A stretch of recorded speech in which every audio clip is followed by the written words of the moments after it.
Her name was Claire Bennett.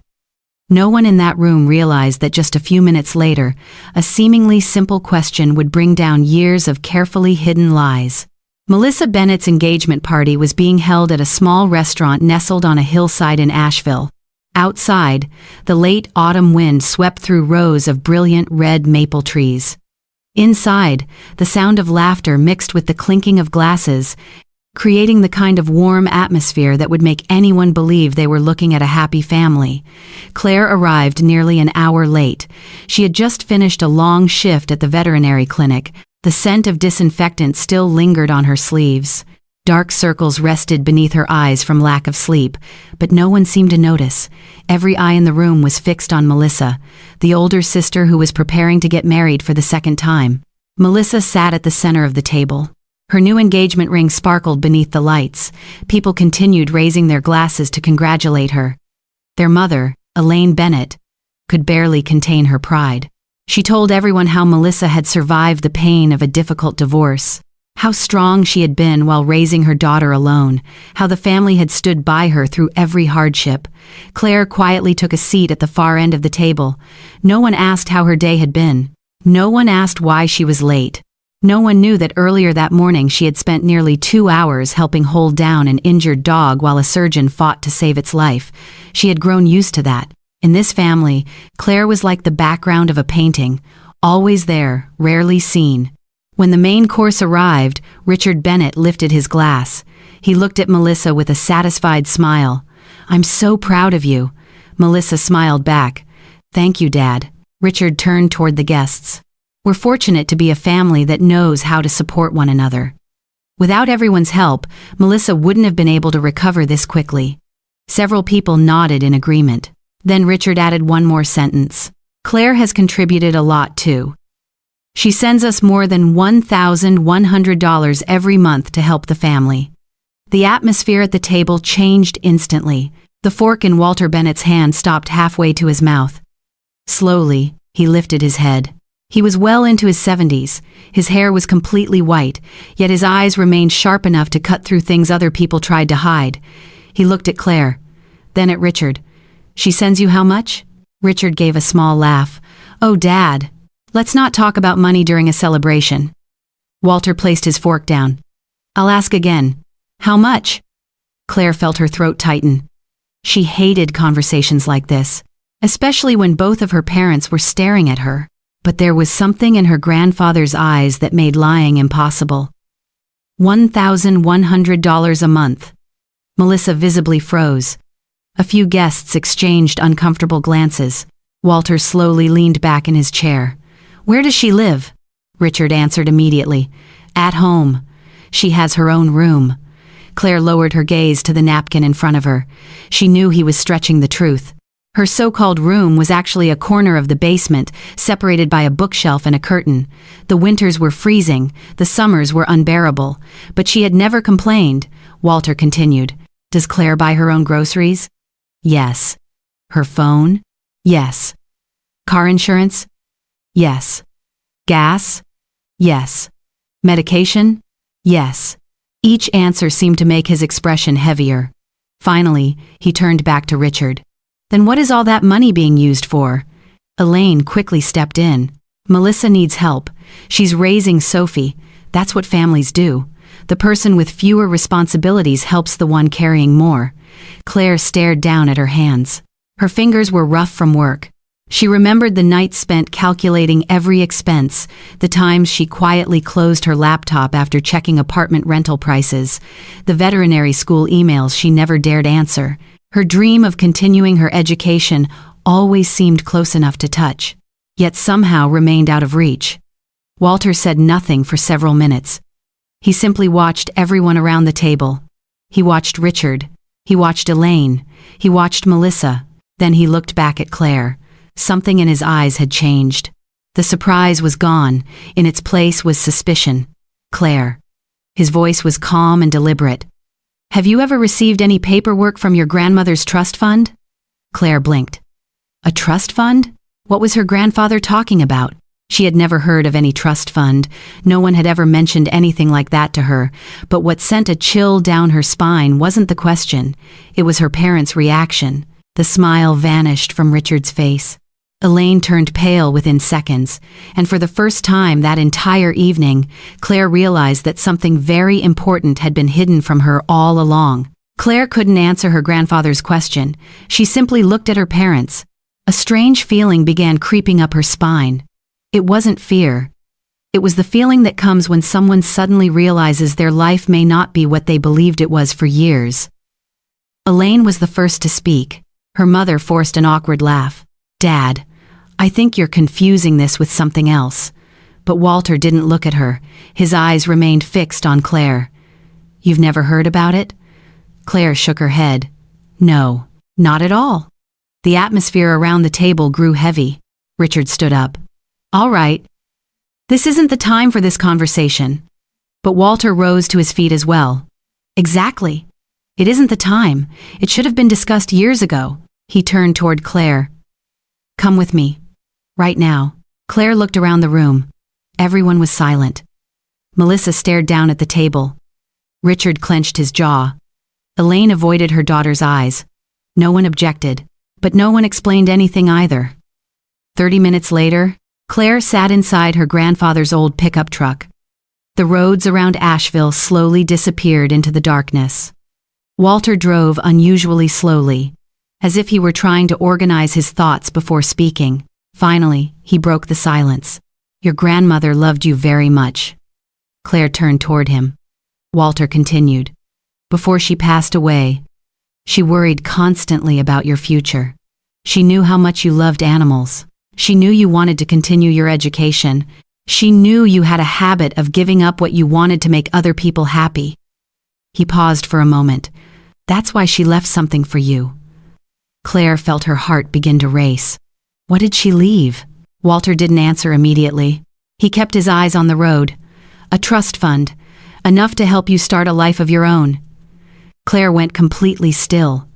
100 questions exploded inside her mind. If that was true, why had she never heard about it? Why had she struggled month after month? Why had she given up veterinary school? Why was she still living in the basement? The following morning, Walter took Claire to his old house. It was the same house where her grandmother had once lived. Almost everything remained unchanged. Family photographs still hung on the walls. An old clock still ticked steadily in the living room. Walter led her into his study. He opened a weathered wooden cabinet. Inside were dozens of carefully organized files. He pulled out a blue folder. Claire Bennett was printed clearly across the front. Claire saw her name. Then she saw it again, and again, and again. Account statements, trust documents, investment reports, bank correspondence. Some of the letters had been mailed years ago. Others were only a few months old. Walter opened one envelope. It had been sent nearly a year earlier. Claire read every line. The mailing address was her parents' house, not Walter's house, not another address. The house where she had been living all along. There was only one possible explanation. The letters had arrived, but they had never reached her. Claire felt her throat tighten. In that moment, memories that once seemed unrelated began connecting themselves. The college acceptance letter that disappeared 3 years earlier. The scholarship email she didn't discover until after the response deadline had passed. The student loan application she submitted but never received confirmation for. Back then, she always assumed she was unlucky. She always believed those things were simple coincidences. But now those coincidences were beginning to take the shape of a plan. Walter watched his granddaughter's face. He knew she was realizing the same thing. He sighed quietly. Something has been wrong for a long time. Claire sat down across from him. Her hands trembled slightly. "When did you know?" Walter stared out the window. "A few months ago. I called your mother to ask whether you'd use the trust fund. She told me you were still thinking about it." Claire laughed, a short, hollow laugh. "Thinking about it? I didn't even know it existed." Walter nodded. That's exactly what made me suspicious. He opened another folder. Inside were handwritten notes from Claire's grandmother. The ink had faded with time, but the words remained clear. For Claire, so she can have the freedom to choose her own future. Claire stared at the note for a long time. Tears slowly filled her eyes, not because of the money, but because for the first time in years, someone had truly thought about her future, truly thought about her. Not as the person earning money, not as the person making sacrifices, but as Claire, a young woman with dreams of her own. Walter gently closed the folder. His voice grew quieter. Claire, I don't think this was a misunderstanding. I don't think anyone forgot. And I don't think this was an accident.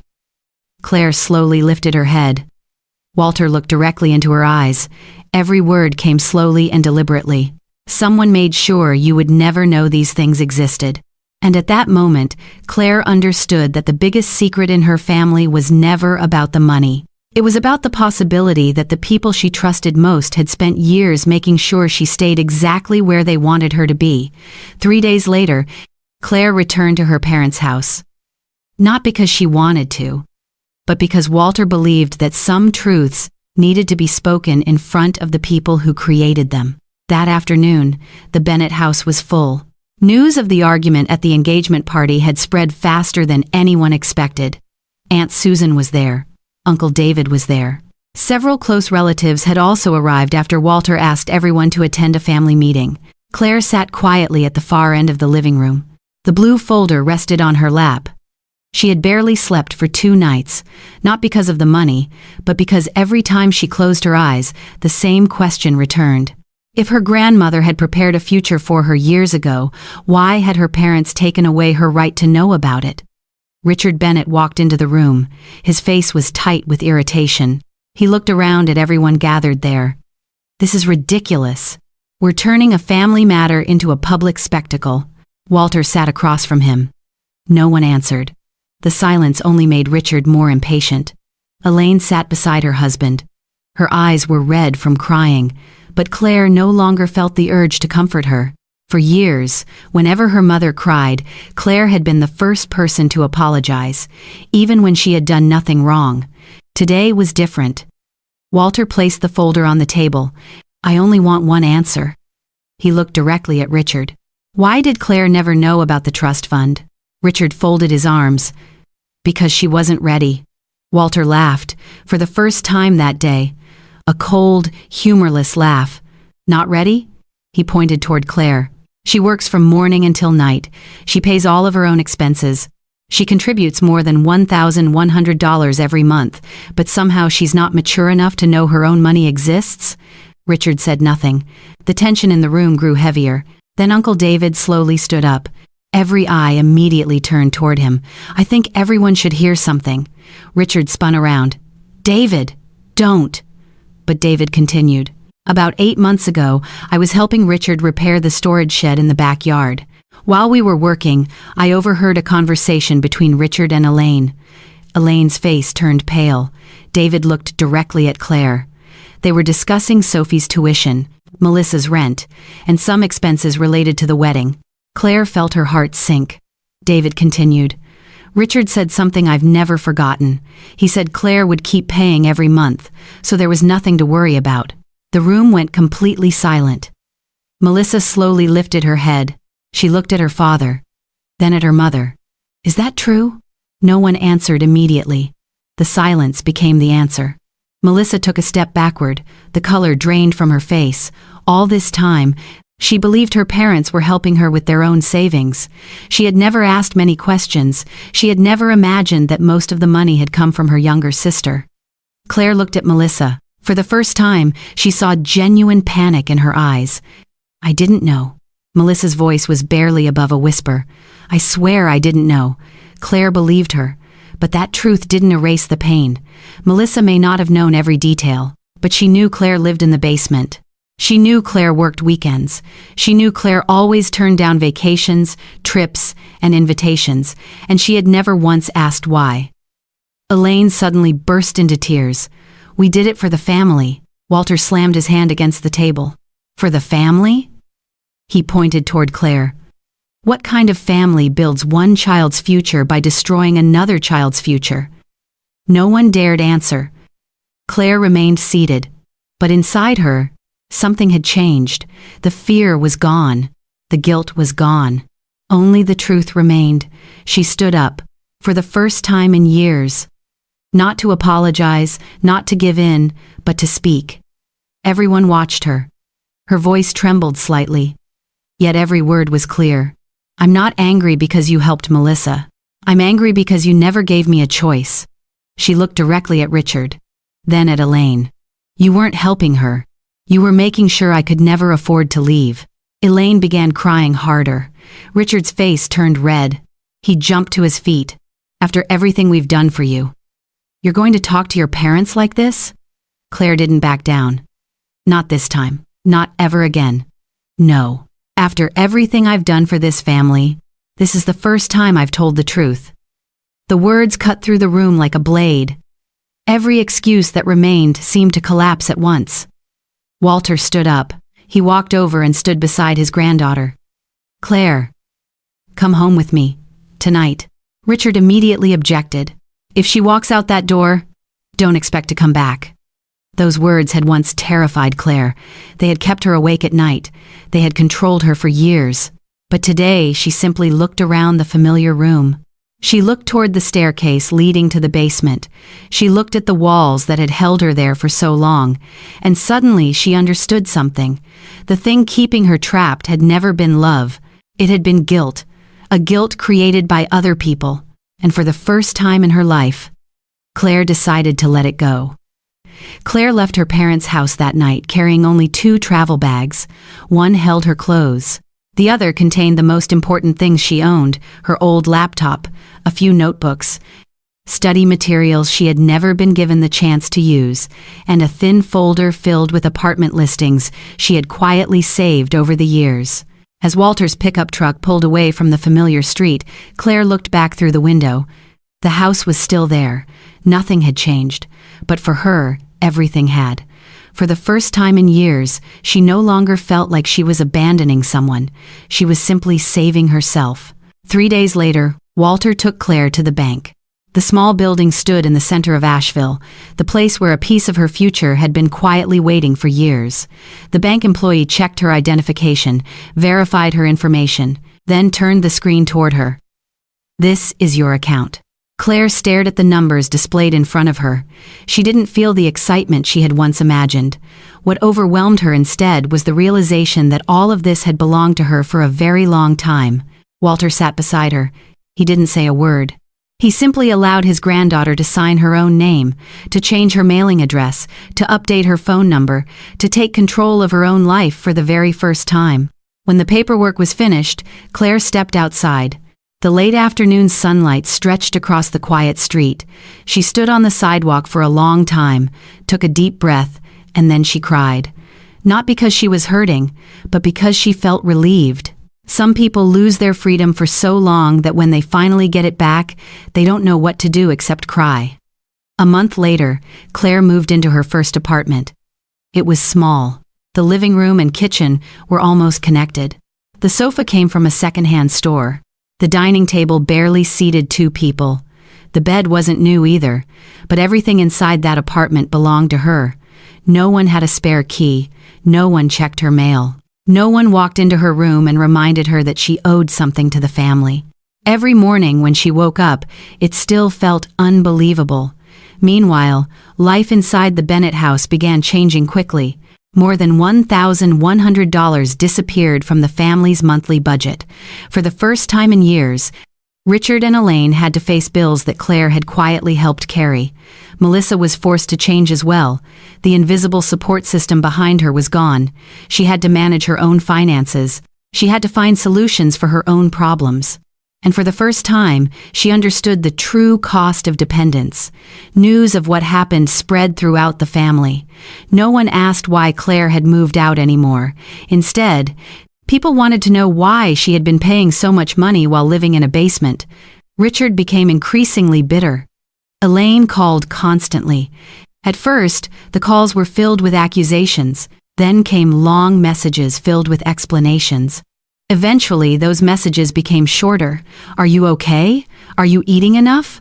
But Claire wasn't ready to answer, not because she hated them, but because some wounds need time before they can even be touched. 2 months later, there was a knock on her apartment door. When she opened it, she found Melissa standing in the hallway. Her eyes were red. A small box rested in her hands. Melissa didn't waste time. "I'm sorry." Claire remained silent. Melissa lowered her head. "Not because I needed help, not because I accepted the money, but because I never stopped to ask why you were always the one making sacrifices." Claire looked at her for a long time. Then she finally nodded. Forgiveness didn't arrive instantly, but for the first time in years, someone was willing to look directly at the truth. The following spring, Claire enrolled in the first courses she needed to qualify for veterinary school. The day she received her acceptance email, she was sitting alone in her small apartment. The screen lit up. Her name appeared clearly in the letter. This time, no one could hide it. No one could take it away from her. Walter was the first person she called. He arrived at her apartment that evening carrying a small wooden box. Inside was her grandmother's old key. Walter placed it gently into Claire's hand. "Your grandmother wanted you to have the freedom to choose your own life." Claire closed her fingers around the key, and suddenly she understood. The most valuable thing her grandmother had left behind was never the money. It was opportunity. The opportunity to decide her own future. The opportunity to walk forward on her own 2 feet. That night, after Walter went home, Claire sat alone beside the window. City lights stretched across the distance. The apartment was still small. Life still held many challenges ahead. But for the first time in years, the future no longer looked like a locked door. It looked like a road, and for the first time, she was the one holding the key.